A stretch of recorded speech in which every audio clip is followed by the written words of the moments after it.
हाथरस में 121 लोगों की मौत के मामले में आज योगी आदित्यनाथ की सरकार ने कड़ी कार्रवाई की।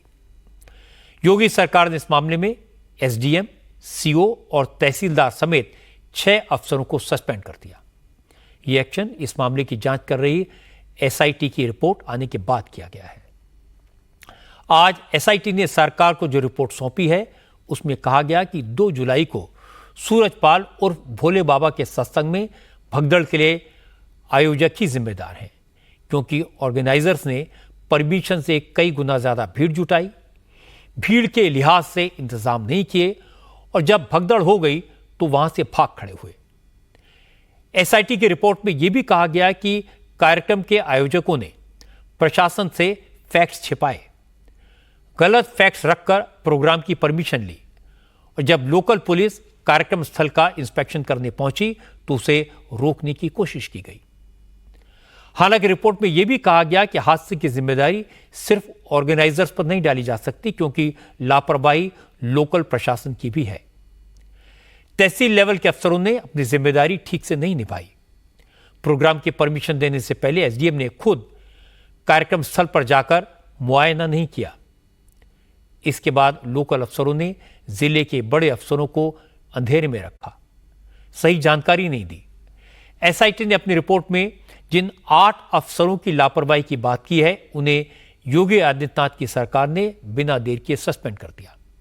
हालांकि रिपोर्ट में यह भी कहा गया कि हादसे के पीछे किसी बड़ी साजिश से इनकार नहीं किया जा सकता, लेकिन इसके लिए गहन जांच की जरूरत होगी।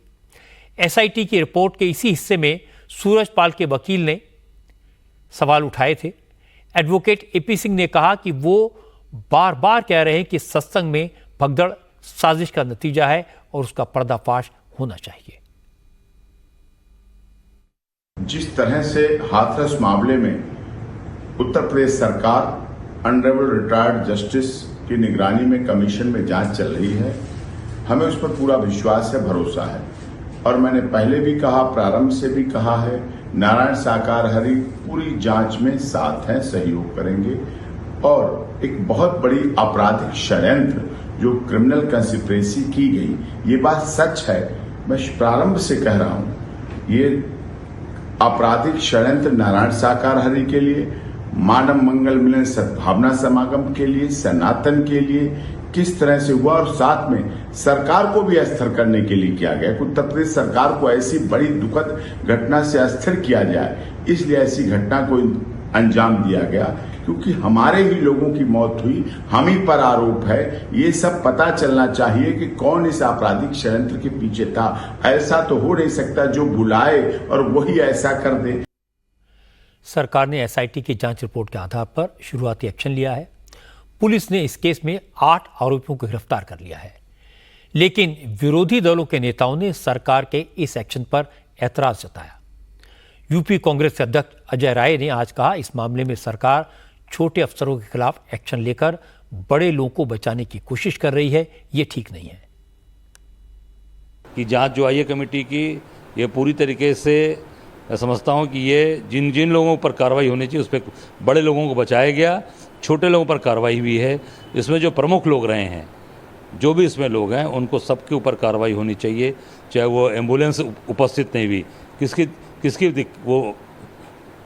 वो काम करने की तरीके, वो सीएमओ, डॉक्टर्स, जो वहाँ के उसमें जिन्होंने परमिशन लेने में जो उसमें शामिल लोग थे, उनके ऊपर कार्रवाई नहीं की गई, केवल छोटे अधिकारियों पर कार्रवाई हुई। उसमें भी जितने भी लोग हैं सबके ऊपर कार्रवाई होनी चाहिए, सबको जेल भेजना चाहिए। अजय राय को जवाब दिया उत्तर प्रदेश सरकार में मंत्री ओम प्रकाश राजभर ने। ओम प्रकाश राजभर ने कहा, हाथरस में जो कुछ हुआ उसकी जांच गंभीरता से हो रही है। फिर भी अगर विपक्ष संतुष्ट नहीं है तो विरोधी दलों के नेता बता दें कि किस एजेंसी से जांच करानी है, सरकार वो भी करवा देगी और जो भी दोषी पाए जाएंगे उनके खिलाफ कार्रवाई जरूर होगी। देखिए, जांच रिपोर्ट जो आई है, जांच रिपोर्ट के आधार पर कार्रवाई हुई है। अगर विपक्ष संतुष्ट नहीं है तो वो लिख के दे दे, जिससे जांच कराने को जिससे संतुष्ट हो उसको लिख के दे दें, उससे जांच करा दिया जाए। सरकार एक कदम भी पीछे नहीं है, जांच के लिए हर तरह से तैयार है। जिस भी एजेंसी से वो जांच चाहते हैं उस एजेंसी से जांच करा दिया जाएगा। जो जांच रिपोर्ट आएगी, जो दोषी होगा उसके खिलाफ कार्रवाई होगी। ये अच्छी बात है कि शुरुआती रिपोर्ट में जिन अफसरों की लापरवाही सामने आई, योगी आदित्यनाथ ने उन सब के खिलाफ तुरंत एक्शन लिया। लेकिन लोगों के मन में एक ही सवाल है कि सत्संग सूरजपाल उर्फ भोले बाबा का था। इस फर्जी बाबा के झूठे दावों के चक्कर में लोग उसके पैरों की धूल लेने के लिए दौड़े, इसीलिए 121 घरों में मौत का मातम छा गया। इसके बाद भी अब तक न तो एफआईआर में सूरजपाल का नाम आया है और न ही एसआईटी की रिपोर्ट में इस फर्जी बाबा के खिलाफ कुछ कहा गया। इसका क्या कारण है? दूसरी गौर करने वाली बात यह है कि कांग्रेस हो, समाजवादी पार्टी हो, बीएसपी हो या बीजेपी, किसी पार्टी का कोई नेता इस फर्जी बाबा के खिलाफ कुछ नहीं बोल रहा। इसका क्या कारण है? क्या सारी गलती फर्जी बाबा के भक्तों की है, ऑर्गेनाइजर्स की है, अफसरों की है? बाबा की कोई जिम्मेदारी नहीं बनती? क्या सूरजपाल उर्फ भोले बाबा का नाम लेने से नेता सिर्फ इसलिए बच रहे हैं क्योंकि वो जाटव जाति से ताल्लुक रखता है? दलित और पिछड़े समुदाय के लोग बड़ी संख्या में उसके सपोर्टर हैं। क्या सिर्फ वोट के चक्कर में सारी पार्टियों के नेता इस बाबा के खिलाफ बोलने से बच रहे हैं और उसे बचाने की कोशिश कर रहे हैं? इस सवाल का जवाब भी मिलना चाहिए।